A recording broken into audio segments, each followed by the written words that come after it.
Bonjour à vous deux. Alors, Nathalie, aujourd'hui, une nouvelle capsule. Oui, bonjour Gilliane, bonjour à tous. Aujourd'hui, une nouvelle capsule sur les lactofermentations de légumes frais. Et aujourd'hui, pour en parler, on va être accompagné de David, qui donc est mon compagnon et avec qui on fait différentes approches. Et notamment là, ce sera plus particulièrement sur l'appropriation de la lactofermentation. Qu'est-ce que c'est? Comment on fait? Est-ce que c'est bon? Surtout, oui. Alors, moi, c'est quelque chose de nouveau que je ne connaissais pas du tout. Et donc, David, s'il te plaît, explique-moi ce qu'est la lactofermentation. Alors, la lactofermentation est déjà quelque chose qu'on a oublié. C'est quelque chose qui est très ancien, que nos anciens utilisaient à l'époque et qui est un moyen de conservation déjà des légumes et de pouvoir avoir des légumes améliorés, on va dire, pour l'hiver. Donc voilà, c'est un moyen de conservation et un moyen de tirer plus pleinement des bonnes choses de ce que les légumes peuvent nous apporter. D'accord. Et la fermentation lactique, est-ce que c'est la même chose? De fait de la fermentation, on va, comme on utilise de la saumure, on va être dans un milieu acide et en fait, il va y avoir comme un élevage de bactéries, de bonnes bactéries, les mauvaises vont mourir, les bonnes vont survivre. On va acidifier le milieu et on va créer cet acide lactique qui va prédigérer en fait ces légumes, qui va pouvoir les rendre beaucoup plus biodisponibles pour nous au niveau de leurs bienfaits. D'accord. Alors, tout à l'heure, tu disais qu'effectivement, on allait garder les bonnes choses. Alors, j'aurais envie de te poser la question, c'est quoi les bienfaits de la lactofermentation? On parle de nutrition, je pense. La lactofermentation, on peut dire que c'est un pré et un probiotique. Donc, le probiotique, en fait, c'est un encensement de bonnes bactéries. Le fait de faire de la lactofermentation, donc dans la saumure, on va en fait garder les bactéries anaérobies, les bactéries qui vivent qui n'ont pas besoin d'oxygène pour vivre. Donc, on va éliminer toute cette grande gamme de bactéries qui sont potentiellement pathogènes pour le corps humain et on va garder celles qui sont bénéfiques pour nous. Et on va venir ensemencer notre flore intestinale et prébiotique. On va venir nourrir cette flore et en même temps, on va tirer des bienfaits pour nous, notre corps, de toutes les bonnes choses, minéraux et vitamines et autres qu'on va pouvoir avoir du fait que la biodisponibilité sera augmentée. D'accord, mais alors ça veut bien, enfin, d'après ce que j'ai pu quand même lire un petit peu, c'est que ça améliorerait la microbiotique. Mais alors ça veut dire quoi vraiment la microbiotique des intestins? Alors, en fait, on a tous une flore intestinale. C'est-à-dire qu'on a en nous plein de familles de bactéries. Il existerait plus de 1000 familles de bactéries. Quelqu'un en bonne santé aurait entre 80 et 100 familles. Les gens qui malheureusement sont en mauvaise santé, on s'est aperçu d'après des études qui tombaient entre 40 et 50 familles. Donc plus on a de bactéries, plus on a de familles de bactéries, plus on est résistant à l'effort et plus ces bactéries nous donnent les meilleurs antioxydants, les meilleurs antibiotiques, les meilleurs anti-inflammatoires. On a vraiment besoin de cette famille de bactéries. Et donc, c'est important d'ensemencer et de les nourrir, de les garder, de les faire vivre. D'accord. Environ 2 kg du poids humain et des bactéries. C'est les bactéries qui sont en nous. Alors, on en a dans les intestins, on en a dans l'estomac, dans la bouche, sur la peau, un peu partout, mais la grande partie, c'est donc la flore intestinale. D'accord. On a à peu près 10 000 milliards de cellules, à peu près 100 000 milliards de bactéries en nous. On a 10 fois plus de bactéries que de cellules en nous. C'est quand même énorme. Donc, c'est important de les maintenir en vie et qu'ils soient en pleine santé, ces bactéries-là, et pour être beaucoup plus forts, pouvoir lutter. C'est un peu la base de notre système immunitaire. Donc, si je comprends bien, le fait de pouvoir faire la lactofermentation, ça va rééquilibrer, que ce soit la flore intestinale ou même la flore de l'estomac. On va dans ce sens-là, du moins, c'est pour travailler dans ce sens-là. D'accord. Alors, si je te demandais par contre, quelles sont les qualités des légumes qui sont lactofermentés? Alors, je ne sais pas si ma question est bien posée quand même. Alors, la qualité, alors, je ne sais pas. Je pense que ce serait plus nutritionnel. En fait, un légume, quand il sort de terre, qu'on le cueille et qu'on le mange cru, on va récupérer entre 40 et 60% des minéraux et des vitamines qui sont dedans. Une fois qu'on a cuit ces légumes, on va en perdre 50%. Donc, ça veut dire que de base, on va récupérer qu'un quart. Le fait de les lacto-fermenter et que ce soit prédigéré par l'acide lactique, on va récupérer plus de 90 à 95% des minéraux et des vitamines qui sont dedans. C'est-à-dire qu'on va pouvoir récupérer l'ensemble, presque l'ensemble des choses qui composent les légumes. D'accord, effectivement. Plus c'est préparé à la cueillette, mieux c'est. Normalement, il faut les lacto-fermenter dans les 3 jours après les avoir cueillis. C'est très intéressant, ça, comme information, effectivement. Et alors, comment on pratique cette lactofermentation? Donc, au moment de la cueillette des légumes, ce que l'on va faire, c'est les transformer le plus rapidement possible pour éviter d'avoir justement une perte de qualité de l'aliment. Donc, en fonction des légumes que l'on va choisir, on va se dire que plus c'est fibreux et plus on les transformera en petits. C'est-à-dire qu'une carotte, alors on peut faire des bâtons de carottes, mais il faudra les laisser en lactofermentation plus longtemps.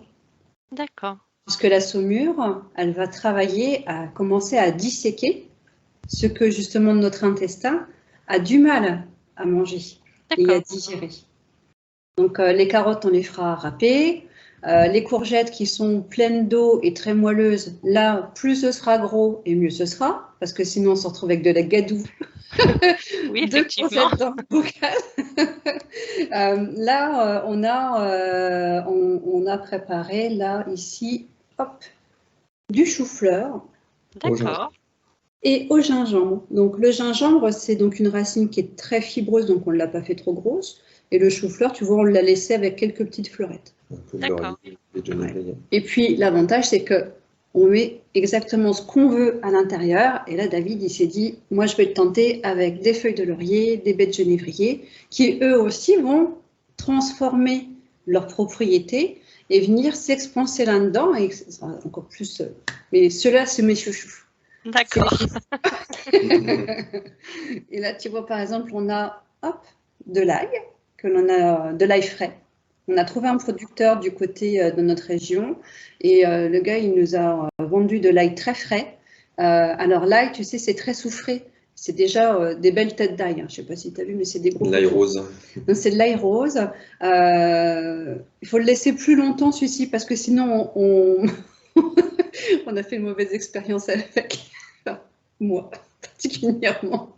J'ai goûté une ail qui n'était pas tout à fait prête et malheureusement, j'ai tout mon système salivaire qui s'est activé. Encore piquant. C'était très très piquant et mais j'ai pas bien réagi dessus, j'ai pas du tout apprécié. Donc l'ail, c'est quand même quelque chose qui est très soufré et qui a besoin de rester plus longtemps que la moyenne. Donc on sait que là, il faut être patient avec eux. Donc en moyenne, la lactofermentation, c'est entre 6 et 8 semaines au minimum pour que l'opération se fasse. On peut bien doubler pour l'ail. Ouais, large. Ah oui. Ouais. Même Là, si les têtes, elles sont un peu plus petites? Alors, si les têtes sont un peu plus petites, oui, ce sera déjà plus agréable à manger. Celles-ci, elles sont du mois de septembre de l'année dernière. On les ouvre, ça pique encore. Hein. Oui, mais ça va. Mais ça va quand même. D'accord. Et alors, au niveau, donc, je m'aperçois, tu me dis que c'est donc de septembre de l'année dernière, c'est encore un petit peu piquant. Mais combien de temps on peut le garder, ce bocal? Alors, au niveau de la durée, en fait, le but de la lactofermentation, à l'époque, quand nos anciens en faisaient, c'était surtout un moyen de conservation. Arrivé à l'été où il y a une explosion de légumes, on ne savait plus quoi en faire, et puis de manger tous les jours de la courgette ou des carottes, même produit. En fait, on en lacto-fermentait et on se le gardait pour l'hiver. C'était le but. L'été, on en mange, on en met de côté la lactofermentation et le mange l'hiver. Donc, normalement, c'est au courant de l'année, on le mange. Après, nous, on a des bocaux qu'on a depuis 1 an ou 2. Ça se mange encore. Après, plus longtemps, je sais pas. Je sais pas si c'est le but de les garder 10 ans. Normalement, si Ouais. on les prépare l'été pour les manger En tout l'hiver. cas, tu vois, il n'y a pas de stérilisation dans la lactofermentation. Surtout pas. Absolument pas. Il n'y a rien qui chauffe. Pour ne pas perdre les nutriments du légume. Ceux-là, ils sont du mois de juillet de l'année dernière. Et D'accord. très sincèrement, mis à part le fait que finalement la fibre sera de plus en plus digestive, donc beaucoup plus molle, le goût là, il est terriblement bon. D'accord. Tu- Bon, ça donne envie d'essayer, je te l'avoue. On aura l'occasion d'y goûter ensemble. Alors, mais concrètement, on procède comment? Parce que, bon, l'air de rien, quand on est novice, c'est Non, bon, c'est pas évident, ouais. Alors, il y a des règles. La première, c'est que ces aliments doivent être absolument sous l'eau. Parce qu'il faut être Oui. dans un milieu sans oxygène, donc pour les bactéries anaérobies. C'est important. Si jamais ça remonte à la surface, ça risque de pourrir. Et là, quand on ouvre le bocal, on s'en aperçoit d'accord. tout de Ouais. suite. D'ailleurs, nous, on ne le verra peut-être pas, mais là, ici, tu verras, il y a un petit bocal en verre qui est Oui. conçu de la taille de l'ouverture Pour pour plonger. pousser et que l'eau D'accord. soit toujours au-dessus du légume. Ouais. Où on a, par exemple, là, c'est des citrons. On a lactofermenté. On a mis un galet Ouais. qui pousse Ah oui, sur les citrons. d'accord. Ouais. Ok. Pour être sûr que ça remonte pas. Donc, concrètement, le bocal, on met les légumes à l'intérieur ou le fruit, Tu pousses, mais tu Mm. tasses. Hein. mais donc on tasse, on met de l'eau. Alors, oui. Alors, c'est de l'eau. Donc, la saumure, c'est de l'eau. C'est 30 grammes de sel par litre. On arrive à peu près au taux marin qui est de 33 grammes par litre. D'accord. Et c'est important vraiment de respecter ce dosage parce que c'est l'excès de sel qui va tuer les bactéries qui potentiellement peuvent être dangereuses pour nous. D'accord. 30 grammes par litre. Super. Donc, on met donc cette eau avec le sel par-dessus, on met un galet ou ce qui va bien avec pour tasser, et on l'oublie dans un coin jusqu'à Exactement. la prochaine saison. Entre 6 à 8 semaines au minimum. Donc, au bout de 2 mois, on peut commencer à les manger si on veut, et accompagné de différents épices en même temps. Chacun peut faire ses expériences avec les carottes râpées. Nous, on a fait avec du cumin, les carottes râpées, c'était super bon. Ouais. D'accord. Et puis en même C'est temps, vrai que j'aurais pas pensé. on a tous les bienfaits. Le laurier qui a un grand anti-inflammatoire, les baies de genévrier qui est un désinfectant urinaire hors pair, le gingembre qui a un grand anti-inflammatoire majeur pour le corps. Voilà, on peut agrémenter de différents épices, le thym, le romarin, l'origan. Enfin après, on est ouvert à tout. Voilà. Et comme Chacun peut faire sa petite expérience. le premier médicament du corps, c'est quand même bien ce qu'on y met. L'alimentation. Et là, et pour le coup, avec ça, Mais ça me donne une idée, et là la question se pose, est-ce que éventuellement on pourrait avoir une capsule prochaine sur justement les bienfaits du laurier, de tout ce qui pourrait être à notre portée et donner peut-être des idées d'infusion. Qu'est-ce que tu en penses, Nathalie? moi, je suis d'accord avec ça. C'est lui l'expert. Hein. Il reviendra Eh nous bien, voir du il coup. viendra nous voir. Hein. Est-ce que Tout vous à avez fait. autre chose à ajouter par rapport à la lactofermentation? Oui, une toute petite chose. Ça transforme le goût du légume. Donc, il ne faut pas s'attendre à avoir un goût de chou-fleur. Et c'est ça qui est super intéressant, c'est que ça nous fait redécouvrir les légumes d'une autre manière. Donc, D'accord. pour les curieux, ce qui est le plus dur, c'est d'attendre que ce soit disponible. Puis une fois qu'on a commencé à goûter, il faut s'approprier un peu la chose.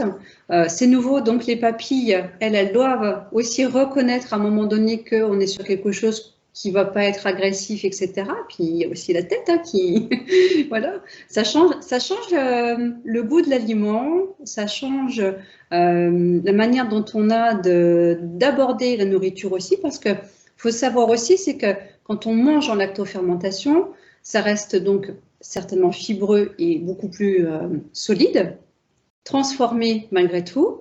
Ça demande une certaine mastication en fait de l'aliment. On ne va pas le boulotter pour l'ingérer comme ça, pas comme quand c'est cuit. Et donc ça amène une satiété assez rapidement.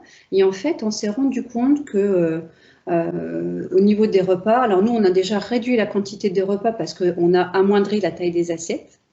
Donc du coup on a l'impression d'avoir une très grosse quantité, mais c'est pas vrai. Mais ça, le cerveau, il ne le sait pas. Et donc, on mange vraiment déjà en quantité beaucoup plus réduite. D'accord. Quantité plus réduite, Uh-huh. ce qui évite d'avoir une certaine fatigue hein, de l'intérieur, et puis une nutrition explosée. Donc, il faut bien penser qu'arrivé à l'hiver, où on va commencer à manquer de légumes, de minéraux, c'est souvent là où beaucoup de gens vont tomber malades, parce qu'il manque de plein de choses. C'est à ce moment-là qu'on ressort ces bocaux. Et du coup, on va se retrouver avec plein de minéraux, de vitamines qui vont nous aider à mieux passer l'hiver. Voilà. C'est-à-dire que dans le petit village intérieur, au lieu d'en avoir certains qui se font la malle parce que c'est l'hiver et puis qu'il n'y a pas ce qu'il faut, on continue d'alimenter ce village et ça ne laisse pas la place à autre chose. D'accord. Donc après, dans la préparation, on a le choix. Soit on peut quand même les faire cuire, pour ceux que la fermentation, soit on peut quand même les faire cuire après, ce qui est dommage, mais on peut le faire. Il faut penser que c'est aussi un moyen de conservation, on n'est pas obligé de les manger crus après. Ce